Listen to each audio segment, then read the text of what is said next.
हा शब्द तुम्ही वापरला तर सध्या मी जाणीवपूर्वक वापरला. सध्या जे व्हिडिओ बाहेर येत आहेत, जे आरोप प्रत्यारोप होत आहेत, विशेषतः शिंदे गटाचे मंत्री भारत गोगावलेंचा जो व्हिडिओ एनसीपी अजित पवार गटाच्या प्रवक्त्यांनी ट्विट केला आहे, त्याआधी तुमच्या पक्षातल्या वसंत मोरेंनीही एक व्हिडिओ समोर आणला होता. तुम्ही गुवाहाटी आणि रेड्याची शिंग यावर लिहिलेला आहे. सध्या काय सुरू आहे महाराष्ट्रात, ज्या पद्धतीने हे सगळे प्रकार समोर महाराष्ट्राला काळीमा फासणारी ही कृत्य आहेत बरं का. महाराष्ट्रानं अंधश्रद्धेविरुद्ध कायम लढा दिला. फार मोठी परंपरा आहे महाराष्ट्राला लढायची. महाराष्ट्रानं धर्मांधतेविरुद्ध लढा दिला.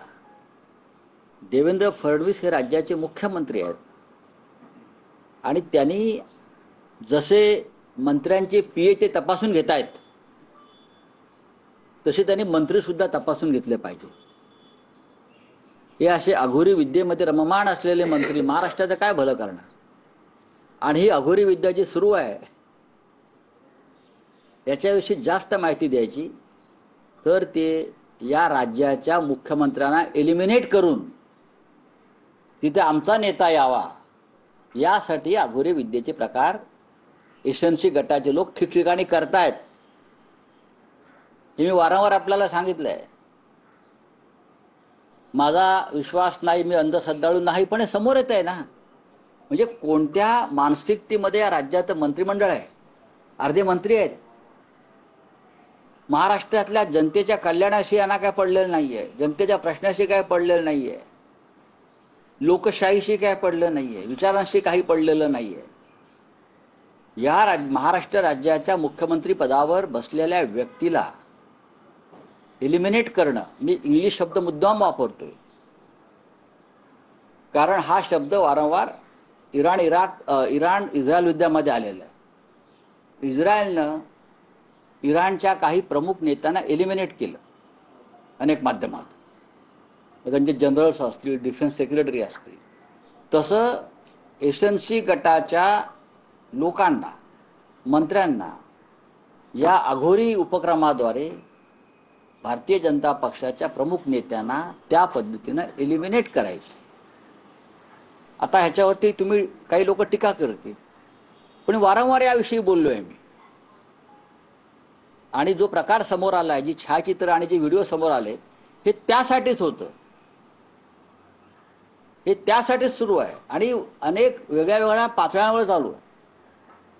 अगदी साताऱ्यापासून महाडपर्यंत आणि महाडपासून सावंतवाडीपर्यंत पुढे बेळगावपर्यंत माझ्याकडे प्रत्येक गोष्टींची छायाचित्रणं आहेत. राहुल साहेब, महाराष्ट्रात एक मुद्दा पेटला आहे. हिंदी भाषा सक्तीला विरोध केला जातो आहे. राज ठाकरेंनी विरोध केलेला आहे, काँग्रेसनं विरोध केलेला आहे, शिवसेना उद्धव बाळासाहेब ठाकरे. आज माननीय उद्धव साहेब आपल्या अनेक भूमिका व्यक्त करतील, त्याच्यात ती एक असेल. आम्ही सगळे हिंदी भाषा बोलतोय, मी काली आणि उत्तम प्रकारे बोलतो. नरेंद्र मोदी परदेशात जाऊन जे हिंदीमध्ये बोलतात त्यापेक्षा आम्ही उत्तम हिंदी बोलतो. नरेंद्र मोदी सायप्रस, क्रोशिया, कॅनडा वगैरे देशात हिंदी बोलतात. आम्ही आमच्या देशामध्ये हिंदी बोलतो. दिल्लीमध्ये पार्लमेंटला हिंदी बोलतो उत्तम. आणि दिल्लीतला आमचा जो कारभार आहे सगळा संसदेचा, हा आम्ही हिंदीमध्ये चालवतो. त्याच्यामुळे आम्ही कधी पण मराठी ही आमची मातृभाषा आहे. मराठी या राज्याची राजभाषा आहे. मराठी या राज्यामध्ये पहिला क्रमांकावरच असेल. मराठी बोलणाऱ्यांना इथे प्राधान्य मिळायला पाहिजे, नोकरीमध्ये, उद्योग व्यवसायामध्ये.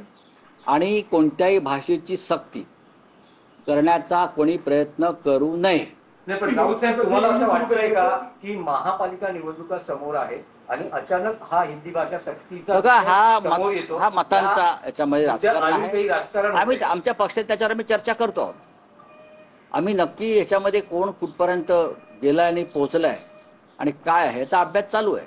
पण आमची निष्ठा ही मराठी राजभाषा मातृभाषेशीच राहील आणि ते असायलाच पाहिजे.